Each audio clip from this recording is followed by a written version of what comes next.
Rick from the GardenFork podcast frequently remarks, "Bees don't read our manuals," when he discusses beekeeping. I found this to be equally true for plants. In this episode, I'll share a year-end review of what I've learned over the summer in the fields and in my garden. So welcome to Plants Dig Soil, a podcast about realistic regen ag. I'm your host, Scott Gillespie, and I'm an agronomist from the Western Canadian Prairies specializing in climate-smart agriculture. I discuss scientifically proven practices that benefit the planet and, just as importantly, farmers' economic sustainability. Be sure to visit my website, www.plantsdigsoil.com, for resources and information about the services that I offer. Without a doubt, this year was dry. We're a few years into a drought cycle, and I'm noticing changes on a landscape scale. Some farmers have observed that fields are behaving differently compared to the past. As I was driving one day, I realized this could be due to deeper underlying changes.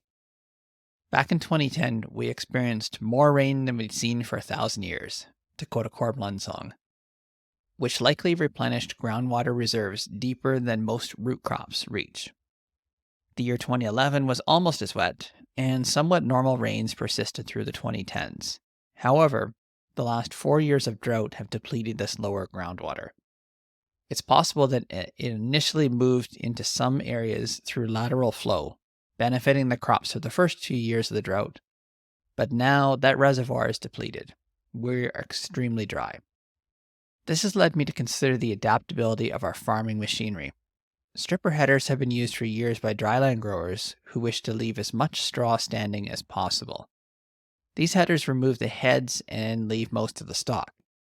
Recent research reveals that, in addition to trapping snow, there are water efficiency benefits. Tall straw creates a microclimate that shields from wind more effectively than shorter stubble. With less wind, more humidity is retained at the ground level, leading to less surface evaporation and less water use by plants. Irrigation farmers have always been able to compensate for this by running their pivots more, but with water restrictions on the horizon, they may need to rethink their strategies. This won't help for 2024, but it's worth considering for the future. When the rains return, we may need to adapt further.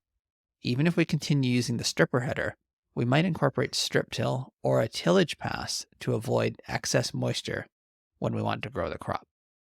Now, regarding irrigation, the title of this episode comes from Coffee Shop Talk about an unexpectedly large potato crop. Every grower has a secret recipe for fertility, but ultimately, weather is the showrunner.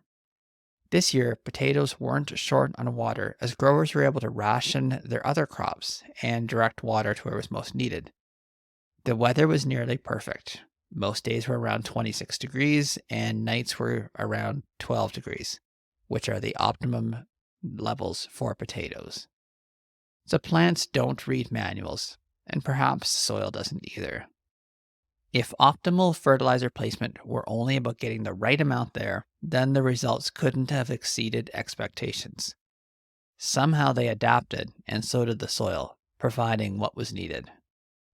The weather was also great for keeping diseases at bay. I had hardly any to report. In fact, the provincial pathologist contacted me looking for disease samples for ongoing studies. I couldn't think of any fields where he could find what he needed. Insects weren't a problem for irrigated areas this year. Grasshoppers don't like humid areas due to fungal infections, and lygus bugs get washed off plants with each pivot pass.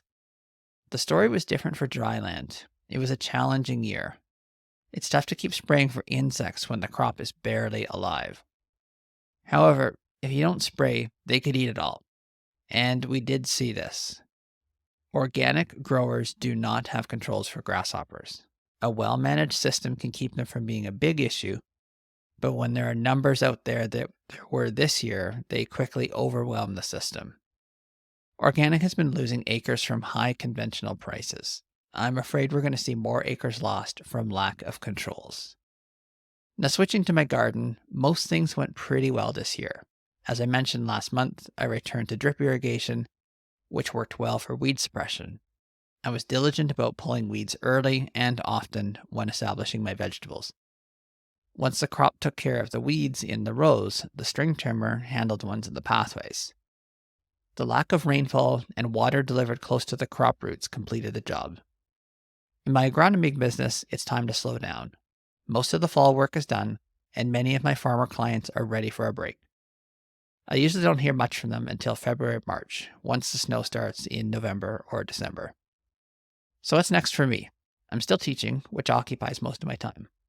My next project is to read as many books as I can. I have a list of 40, and while I know I won't get through them all, I aim to read one book a week over the winter. I also plan to update my cover crops course. It's been 2 years since I created and released it, so it's due for some tweaks. I'm also interested in creating more courses. If there's a topic you'd like me to cover, let me know. One idea I've been considering is examining nutrient flows on the farm for more comprehensive planning just beyond soil tests and fertilizer application.